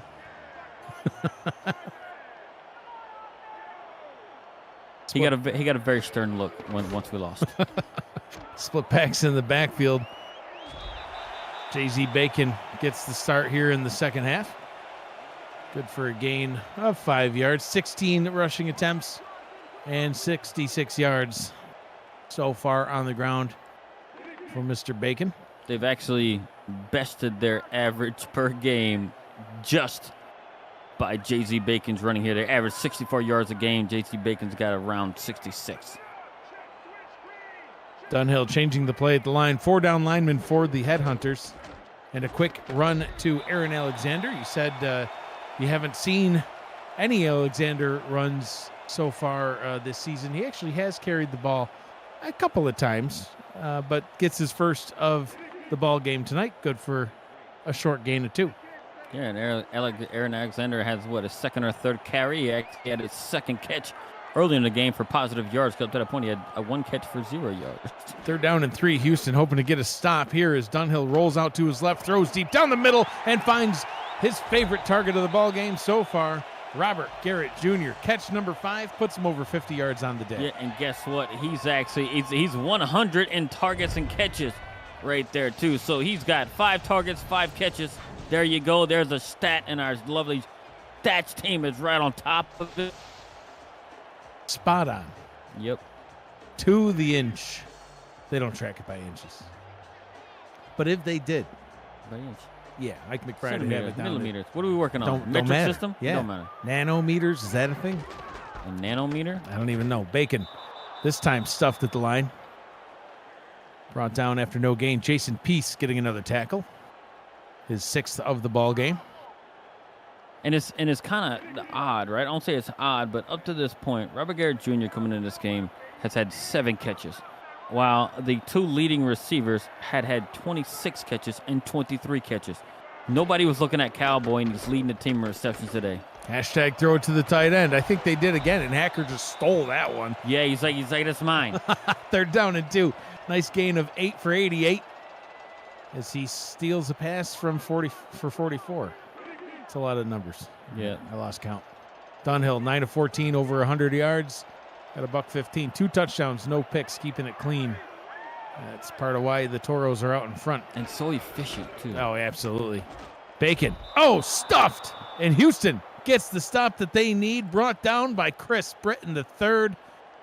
And I think that Fort Worth might have to punt. They are. Now they're going to go for it. Look at this. This is something. Fort Worth is going for the jugular right here. Yeah, we're only up 3 scores. Yeah. Let's keep piling it on. Why not? J.C. Bacon and Aaron Alexander's in the backfield with Stephen Hackett split out wide. 4th down, 1 to go. Bacon. Oh, he gets there, breaks through the line, and keeps on running. He's just dragging defenders with him. Kai Cash hopped on and went for a ride. I think J.Z. Bacon went to the sideline and told the coach, no, give me that. Give me that. Nobody's stuffing me like that. I'm having the best game of the season so far, and I'm going to show you that I'm worth every penny you're paying me. 19 carries, 75 yards on the day, and converting a crucial 4th down and 1. More crucial for Houston. They finally get the stop, and they were definitely at a distance where I don't know if you put Amelia Rose out there for a 50-yard field goal, but they don't have to. So offense stays on the field. Ray Jackson getting back in on the action. He'll gain 6 as we wait for Charlie Baker to get his wrist taped. I think Bacon's like stay on the sideline. I'm getting lion's share of the carries. You can stay on the sideline. He wants to. It's like I got all my stats. Yeah, you don't worry about yourself. You just go and rest up. Put some ice on that or frozen peas. That always seems to work pretty good. Bacon just continuing his fantastic night, setting up Fort Worth with a 1st down and goal. That one good for about 10 yards. If you ever wanted to be a play-by-play or analyst broadcaster, we're looking for some passionate SFL participants or viewers like you to join the broadcast team for the next minor league season, kicking off in just a few months' time. Please visit simulationfl.net/broadcasting for more details on how you can get involved and get your voice on the call. J.Z. Bacon, 20 carries, 85 yards, still averaging over 4 yards per carry. And Fort Worth on 4th downs, they are perfect. Meanwhile, Houston still has yet to convert a single 3rd down on the day, Gerald. Yeah, and that's definitely not a recipe for success at all. Everybody knows that if you can't convert on 3rd down, and it's kind of crazy because both these teams were above league average on 3rd down, right? Both of them doing about 57% on 3rd down compared to league average about 54%, and Houston was definitely above that 54% average. Pass to the Cowboy into the end zone. Touchdown, Toros. Hashtag throw it to the tight end. Robert Garrett Jr. on the board for 6. 6 targets, 6 catches with his first touchdown of the season. And now Fort Worth is by far pulling away. They now have looked like their season 21 selves. Yeah. And actually just putting up points, playing excellent defense, and I don't know at this point, midway through the 3rd, if Houston is going to have the firepower within them to be able to come back. It will be difficult. Houston, like we talked about a couple times already, Gerald, they are indeed 3-0. They won their Week 1 matchup by 37 points. They just absolutely trounced San Diego. They won that game 44-7. But then in Week 2, barely beating Queen City 21-1, just a 1-point victory. Forget a 1-score victory. It was a 1-point victory. And then against division rival Alamo City last week, they did win that one as well, but it was also a 1-score game, only 3-point victory, and they only were able to put up 10 points themselves. That was just a defensive slugfest in that one. Other than that Week 1 game, they've put up 31 total points on offense. They're going to have to put up about 31 just to get back out in front. Yeah, and it's actually a pretty telling thing right here too. Now, up to this point, this is Houston's first road game that they've had this season, right? I mean, they're obviously a tough opponent at home, which most teams are. Right. But they're having to come on the road against a division opponent. And here they are, right? Especially, like the defending South champions in the Fort Worth Toros. And, the Toros are making a statement. No, ain't nobody going to lead this division but us. If we play them, we're going to take you down a peg, and they're actually proving it right here. Look at, golly, man, there's 8 men in the box. Dave Burr, 8 of 14. 98 yards, no touchdowns, 2 picks. See if he can get something going. Quick pass up the right side, gets it to DR Sim, and I think that's going to be part of the recipe for success. DR Sim, the most targeted receiver for the Headhunters this evening, gets another catch, and they're going to need him to keep doing what he does best. Get some points on the board. Yeah, Adam Leach was going for the pick right there, and I actually almost got it, but it slipped through his hands and got to DR Sim. But if Houston learned anything from their drive before half, they've actually done pretty well going tempo. I think you go tempo and see what you're able to do. Run some no huddle. Get yourself a good matchup and see what you can do, because the defense won't have time to change personnel to match up with what you have. So I think they can just do some hurry up and see how it's going to work for them. First down and 10 for the Headhunters. Oh, never mind. Burr gets ripped to the ground, and that time I believe it was Luther Gond getting the sack. Yeah, the former Louisiana Revolution member comes in right there and gets the team's third sack of the game. And Dave Burr, like I said, he's been sacked 11 times on the season, and that's going to be something that they're going to have to work on. Is their pass protection, because they can't have him drop back there to pass and get some time to throw. There's no way they're going to be successful in the passing game. Agreed. 4 down linemen, 2nd and 17, and Fort Worth playing some pass coverage here as Houston comes out 5 wide. Burr hit as he throws. Jerry D. Not a sack, but just as good as one. Jerry D, I said it earlier, Jerry D is owning that right tackle. Yeah. I don't know what they have to do to be able to get, some help on that end. I don't know if I need to take a peek and look and see, if it's a rookie on that end. Well, they got Kenny Cook out there. Yeah, that's the rookie right tackle. He's not a match for Jerry D right now. 3rd down and 17.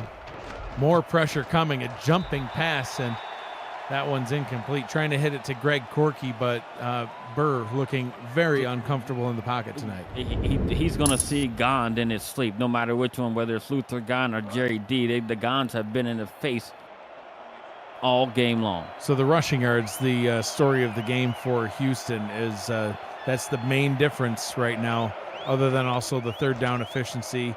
The first downs gained, but Fort Worth just dominating all over the place, and especially where it's most important, up on the scoreboard. Yeah, and you would think that those rushing numbers would be reversed, at least of what we've seen through the first 3 weeks of the season, where Fort Worth was kind of struggling, to get the run game going, while Houston was averaging a ton of yards a game on the ground, coming in at 148 yards on the ground, and they got 19 with 2 healthy running backs.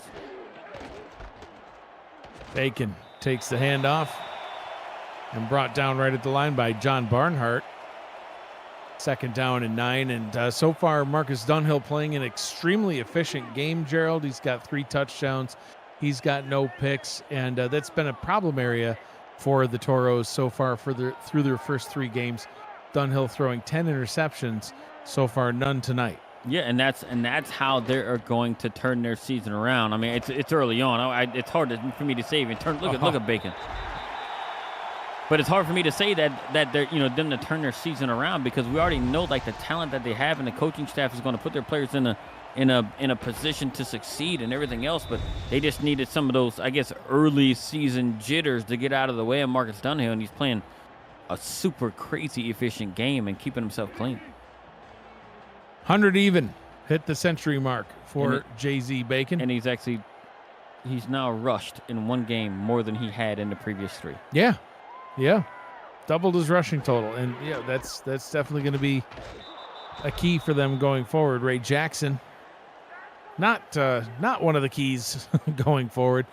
Charlie Baker usually in that spot, went down earlier on in this ball game. Charlie Baker's going to let that wrist heal, man. Yeah. Well, I mean, you don't need you've been a coach. Would you put him back out there at this point? No. Bacon's having a fantastic I don't know. game. I wanted to put a guy out there with a broken arm, and he said no. Well, were you winning 31-6? No. Yeah, well then you need. But that's the thing. Well, yeah, he did, and he's like, no, man, I got a career to think about. A little super glue. I'll fix that bone right up. Yeah, super glue. Wrap it behind your back. I don't care. Just get out there. Lob it off. What is most important to the team is your legs, not your arms. Right. I mean, didn't Ronnie Lott lob a finger off during a game? Look at Dunhill. Just standing back there all day like nothing's happening. Hacker is so athletic that the ball got batted, and he gets knocked down, and he still almost caught it. Still almost made the catch. Didn't, though. That brings that drive to a close. So Houston needed that one big time. And Fort Worth will actually punt this one away this time. Not going to try to go for it. I didn't know Rowan on the punt. I didn't know they had a punter. We've seen him a couple of times, but only a couple. I think this is time number 2, in fact. Ball's going to drop down at the 20-yard line.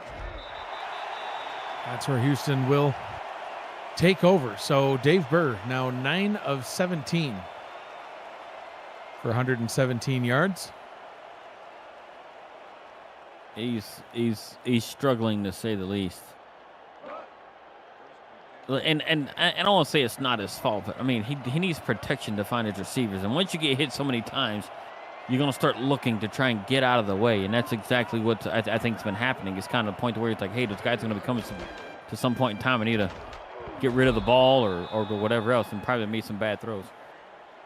Houston content to stick to the running game.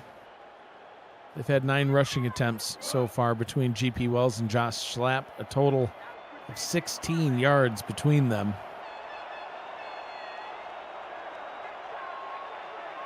2 minutes to go here in the third quarter. And Wells will get only his second touch of the ball game. That one good for only a single yard. His first carry went for 1. His second carry also goes for 1. 3rd down and 6. And just to kind of put it in perspective of how good the Fort Worth offense has been against Houston, is that Houston is only allowing 11 points a game, and Fort Worth has almost tripled that. Houston has not converted a 3rd down yet, and they still are unable to convert a 3rd down.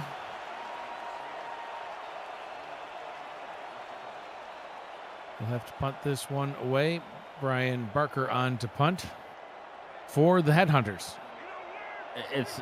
It almost leads you to wonder, is Houston going to pick up a first down at all? It has just not been their night. You know, they've struggled offensively, defensively. There's a flag on this return. I'll have to see what that one is. Yeah, you actually blocked him in the back, tried to take the back of his leg out. You get a replay, you'll see it. Right when he was waiting for the ball to come down for the returner to catch it, he dove at the back of him. And actually knocked him down. Watch this. Poor guy didn't even see it coming. Tavius Gordon in on special teams and generating some laundry. And as if you needed to give Fort Worth, like, look, Houston need to win something right there, and they got that penalty. But and look at it, it didn't even put them back all that far. They're still, at the 27-yard line to start their drive. Bacon's looking amazing. The blocking has been excellent too. Bacon good for a gain of 6. We've got an update from Buffalo. Cameron Irvine back at SFL Studios. One of the wildest game breaks that you'll ever see, Mike. 3-0 in the third. This is a game break to watch a quarterback hit. Jermaine Menefield just crushes Eric Price to force a 4th down. 6-0 Queen City on top of Indy in a bloodbath. Another penalty in your game, 4th of the night. Back to you in Texas. Thank you, Cam. The main takeaway to be seen there, Gerald, Queen City is winning. I was about to say, are we allowed to just say, let's go Indy? Like, we're not for our calling that picks. game. Yeah, we can root No, for like our picks. Indy's gonna do something, right? So lose. No, Indy's gonna win. They're gonna win on a Ryan Roosevelt touchdown pass. Oh yeah. Yes. Oh, Gerald Smith Stradamus over here. We'll see. All right, I just want to win that pick battle. Keep the winning ways going all weekend long, all the way through Monday night. Bacon gets that toss. 2nd down and 9. The penalty generated a free first down for Fort Worth. Final minute of the 3rd quarter. And Fort Worth doesn't have to do anything that they, feel pressed to do anything at all, really, on offense to force anything, because they're just in a situation to almost cruise the way their defense is playing. Another carry for Ray Jackson. J.Z. Bacon. It's been a busy boy so far in this game. 25 rushing attempts for over 100 yards. He's back out on the field, and Dunhill would be wise, I think, to let this 3rd quarter run out and let his team rest. But he says, get back to work. He's going to sling the rock. Throws it downfield, and that one is incomplete. Tried hitting Cade Stevens, but it falls harmlessly to the turf. 4th down and 7. Coming up on the other side of a short break, you're watching the Simulation Football League presented by APM Music. 3 quarters in the books. 10 minutes remains. 31-6 Fort Worth. Presentation of the Simulation Football League is intended for the private use of our audience. Any rebroadcast, retransmission, or account of the game without the express written consent of the league office is prohibited. APM Music is unrivaled music to bring your stories to life, inspiring every production with the world's most robust and constantly refreshed music collection, state-of-the-art technology, and world-class customer service. APM Music is the official soundtrack of the Simulation Football League. To explore their library and find the perfect track for your projects, visit apmmusic.com. I'm Mike Daggs. He's Gerald Smith.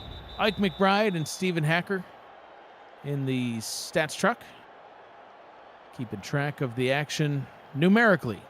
Cameron Irvine back at SFL Studios on production. Speaking of numeric stats, Gerald, there's the team stats so far. Fort Worth dominating in all categories. So Houston is actually, they're way below, like twice as many less yards as they actually, if that's even a phrase. I don't know what you're saying, so I don't think so. Than what they're getting. They used to get 300. They're more than twice the half of the square root of pi. So 333 yards is what they average per game, and they're only at 128 before this previous play. Oh, they're less than half the normal average. That's how you say it. Maybe that's right. Maybe that's right. Nice pass to DR Sim. I'm from the Bayous, man. Yeah. When they don't got the English down there. We speak Cajun. That's exactly what it is. Speak Cajun down yonder way. Yonder way. We don't say yonder. Well, we in Fort Worth tonight, baby. Chaw, man. Chaw, buddy. 2nd down and 5. Less than I don't know. They got a tall hill to climb if they're going to climb back into this one. And why are they lining up in a heavy set? That's a question mark too. Now they're going to send the pitch down to GP Wells. He'll get tackled for a loss on the play. EK Vincent doing Vincent things. 13 seasons in the league for EK. He's made an all-star appearance back in season 11. And sets up Houston with a 3rd and 6 after that TFL. You know, speaking of EK Vincent and, whatever happened to EK Vincent and Cade Stevens calling games? Yeah. Did EK lock him in somebody's basement or something? He probably, yeah. I think life gets in the way. Children, the ruiner of all fun things. No one wants those. Yeah, Mr. Stevens brought some children, started a family, brought some children into the world, and stepped away. Hopefully we'll see him back at some point. It would be nice to get him back on the air. But Fort Worth going to take over at their own 21-yard line after that punt. And, Fort Worth just dominating, Gerald. Oh, yeah. Still the third down efficiency, as you saw, 0 for 9 compared to Fort Worth, 6 for 12. Where are you going to get 3 for 5 in touchdowns? 3 of your last passes were touchdowns. That's MVP type stats. That is MVP stuff right there. I saw that and thought that's got to be broken. 2nd down and 10. As the pitch goes for no gain. So as we see, the ownership of Fort Worth says, hey, Cade is now in space. He works for NASA. Well, That's what I see. I don't think that necessarily He's an means astronaut. he's in space. He's an astronaut. He's not an astronaut. That's what people from NASA do. They go to space. All of them? Every single one. They all just fly away, huh?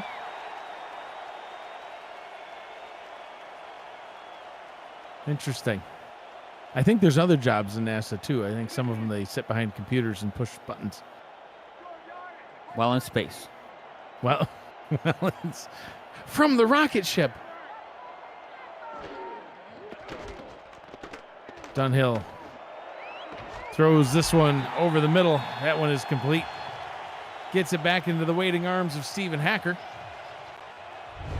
And another Fort Worth first down.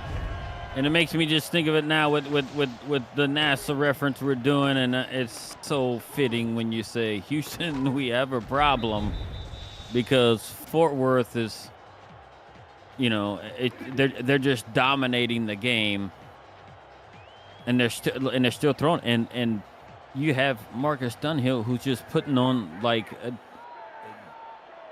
a different type of ball game than what he's had like the last 3. It's pretty good, but you can do that whenever you get in a running game like you've been getting from J.Z. Bacon with the absence of Charlie Baker. 2nd down and 6 inside the 7-minute mark. Gerald, looking at some of Houston's previous games historically, they've only been held, they've played a bunch of games in team history, right? They've played over 200 games. One of the most all time. They're actually 7th most in the league as far as franchise total games played. They've only been held to 6 points or less, 5 times out of 208 games. So this is rare territory for them. They haven't been held to 6 points since Baltimore back in season 18.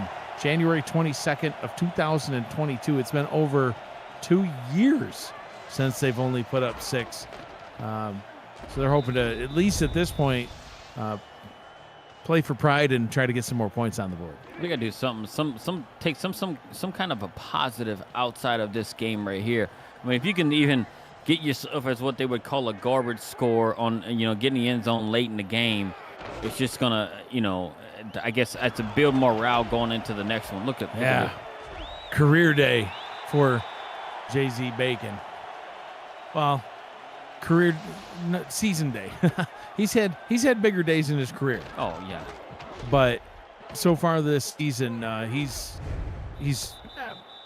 can you say struggled? I mean, under 2 yards per carry, that's struggling for a halfback. Yeah, struggling, definitely that's for struggling. a halfback. And he's actually had, this is his best game of the season, and it's something that Fort Worth needed from their running game, right? To kind of, carry some of the weight. That way Dunhill can be as efficient as he has been tonight.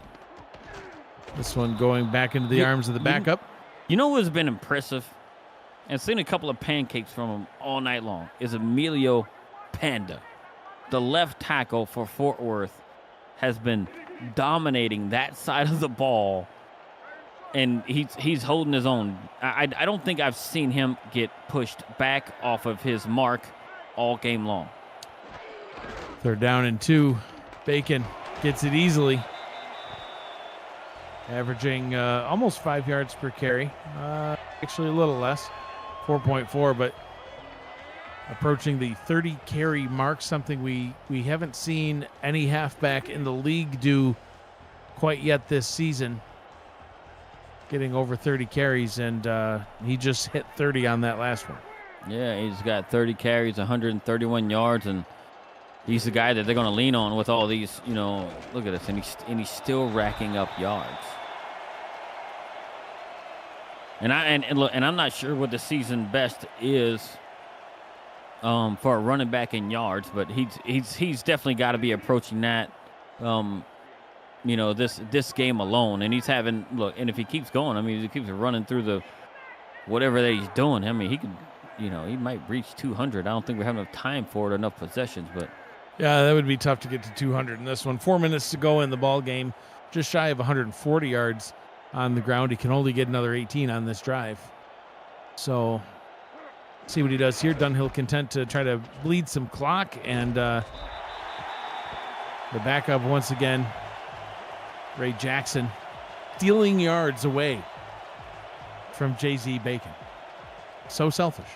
Yeah, well, I mean, J.Z. Bacon somehow got rid of Charlie Baker. Like, take a seat. I'm going to own this game. It's our division rivals, and we're going to show them what we are and what we do here in Fort Worth.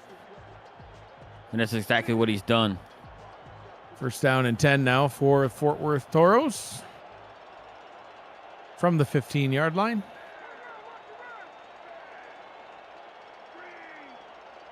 Just getting week 4 started.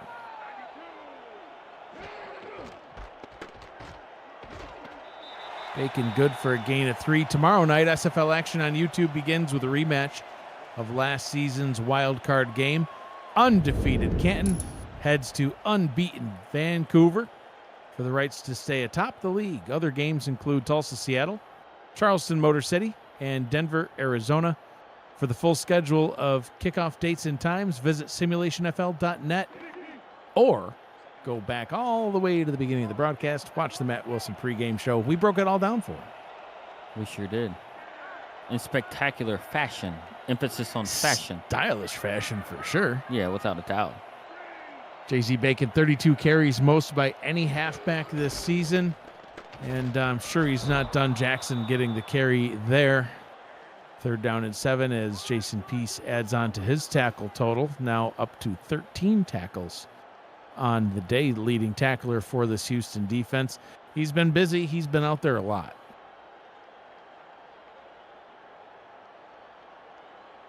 And it kind of makes you wonder too, like, it just shows what kind of a player J.Z. Bacon is in terms of, him forced into taking on more carries throughout the game and actually producing at a high level, right? It kind of makes you wonder, like, hey, look, if he's kind of like, if he was in the backfield alone, would he be carrying it like this? Would he have had, 1 or 2 more wins?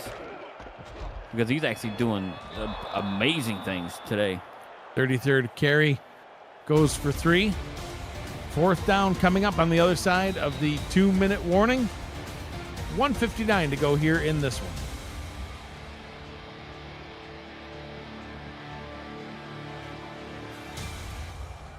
Meanwhile, in Buffalo, the Queen City Corsairs still out in front, 6-0 over Indianapolis. 6.5 to go in the 4th quarter, but the Ramblers in the red zone, Gerald. I'm telling you, coming up, Ryan Roosevelt. Whatevs. Field goal by Amelia Rose is up. It's good. 15 plays, 69 yards. Taking some time off the clock. And Houston's definitely not going to come away with this one. But they will look to regroup, bounce back next week. Still 3-1. Yeah, it's not all doom and gloom, right? Oh, like, no. look, and if they don't score, I know it's going to be disappointing. Hey, they've actually scored 1 touchdown to 3 field goals up to this point, over the course of almost 2 games. So, we can they got some stuff they need to work on, right? I think it started last week, right? But they would have grind out a win, against Alamo City, but they're against another division opponent on the road, and I think Fort Worth, for the most part, saw some vulnerabilities maybe in their game plan, and maybe Houston thought that there was nothing wrong, that they just played a really, really tough opponent last week. So, credit to Fort Worth for putting together this great game plan to come in here and actually, lean on the run a little bit, to get themselves in a situation to, open up the pass a bit more. Burr finally finding Mike St. Green. He's been targeted one time so far to this night, Gerald. That is second target, his first catch of the ball game. And Houston burns their first timeout, and I can tell that you're not real happy about the timeout call there. No, like, how's it going to help you? Yeah. You are literally down 4 touchdowns. I don't know of any football game ever in a minute and a half you're going to score 4 touchdowns. Burr slings this one over the middle, tipped and incomplete. Second down. A game update from Buffalo. Send it back to Cameron Irvine at SFL Studios. Oh, man, I know you guys got a lot on the line in this one. First and goal for Indianapolis with 5 minutes to go, and Colin Pierce looks, and finds Ryan Roosevelt. 7-6, Indy with 5 minutes to go. Back to you. I'd say thanks, Cam, but I didn't want to see that update, so you can disregard. Ryan Roosevelt.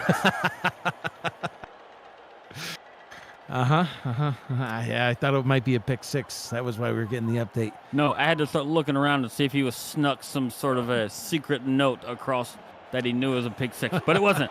Ryan Roosevelt to the rescue.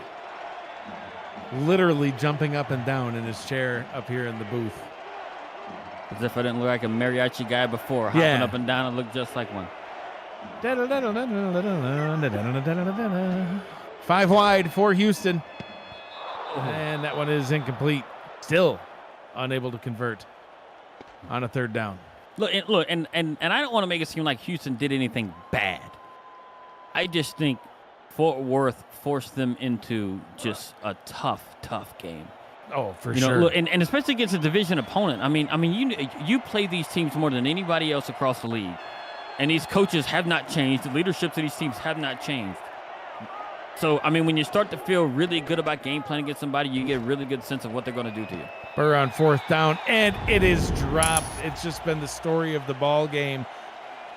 Mike St. Green should have had that one. I'm just looking at my hands because Mike St. Green has actually been really good over the course of 3 games of pulling those balls in when they needed, and he's actually had probably 2 to 3 drops on the game that could have maybe even changed the tide of the game, throughout the game. I mean, you make those catches, you put yourself in a lot better situation to win games. Victory formation on the field for the Toros. They'll kneel this one down, and Houston will burn their final timeout just for good measure. I'm not going to say nothing because I criticized one coach in the past of having a timeout collection, and maybe they wanted to use them up. They've heard your calls before. Look, and maybe the great DR Sim Demond Simeon says, I'm not collecting timeouts. I'm going to use them. Well, I think he's trying to purge everything from this game, including the timeouts. I think so. It'll be erased from existence. So Houston's going to lose this one 34-6, only the 6th time in their 208 game franchise history that they have scored 6 points or less. And in those ones, there was 3 games where they scored 6. The other 2 games they actually got shut out.